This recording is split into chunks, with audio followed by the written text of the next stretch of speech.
How to change CapCut export settings. So let's begin. First of all, you need to open the CapCut application and then open whichever project you want to work on.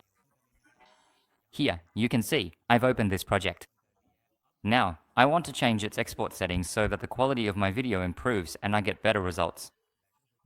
So what do you need to do for this? Before exporting, you need to click on this option, AI Ultra HD.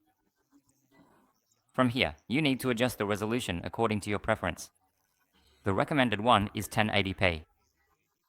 You can also go higher than this, like 2K or 4K. And after that, the frame rate here is 30. You can set this to 50, and after that, this is the code rate in Mbps, which is recommended. Set this to high, and then when you export the video, the quality of your video will be excellent. Here, if you see, when I increase the resolution, it says to check or set your internet connection. As you can see here, we currently don't have internet. That's why this error is coming up. If you have internet, you won't get this error. So that was today's video. I hope you liked the video. If you enjoyed the video, please like it, subscribe to our channel, and press the bell icon.